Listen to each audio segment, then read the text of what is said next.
लोकसभा चुनाव के छठे चरण का मतदान हो गया है। अब इंतजार है तो बस अंतिम दौर की वोटिंग का, जिसको लेकर सियासी दल जी तोड़ मेहनत कर रहे हैं। इस बीच बिहार की सियासत गरमाई हुई है। चुनाव के दौरान तेजस्वी यादव लगातार मोदी सरकार की नीतियों पर सवाल उठाते रहे हैं। वहीं अब तेजस्वी ने पीएम मोदी को खत लिखा है। तो क्या लिखा खत में, देखिए इस रिपोर्ट में। 7वें चरण के चुनाव से पहले सभी राजनीतिक दलों ने अपनी पूरी ताकत झोंक दी है।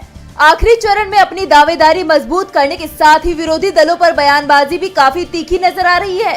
इस बीच तेजस्वी यादव ने पीएम मोदी को एक पत्र लिखा है।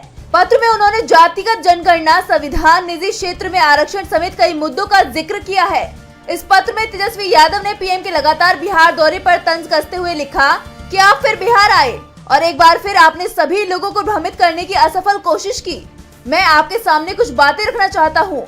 प्रधानमंत्री जी, आपको याद होगा कि बिहार में हम अगस्त 2021 में आपके पास जातिगत जनगणना की मांग को लेकर आए थे।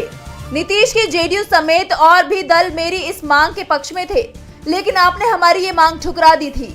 लेकिन जब हम बिहार में सरकार में आए तो हमने सरकार में आते ही राज्य के खर्चे पर जातिगत सर्वेक्षण कराया। उसकी हकीकत से आपको भी अवगत कराया गया।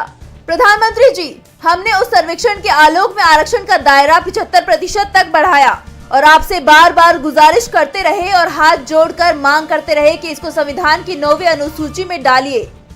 लेकिन मूलतः आप पिछड़ा और दलित विरोधी मानसिकता के हैं। तेजस्वी ने आगे लिखा कि आप बिहार आए और यहाँ आकर के आप जितने कुछ आधारहीन, तथ्यहीन और झूठी बातें कर सकते थे आपने की। आज आप भैंस मंगलसूत्र के रास्ते होते हुए मुजरा तक की शब्दावली पर आ गए। सच कहूं तो हमें आपकी चिंता होती है। क्या इस विशाल हृदय वाले देश के प्रधानमंत्री की भाषा ऐसी होनी चाहिए? आपने बाबा साहेब का आरक्षण खत्म करने का एक नायाब तरीका ढूंढा है।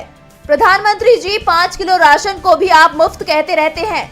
ये तो हमारे देश के नागरिकों का संविधान में मिला न्यूनतम अधिकार है।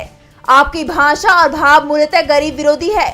उन्होंने लिखा कि गुजरात में मुस्लिम समुदाय की जातियों को भी आरक्षण मिलता है।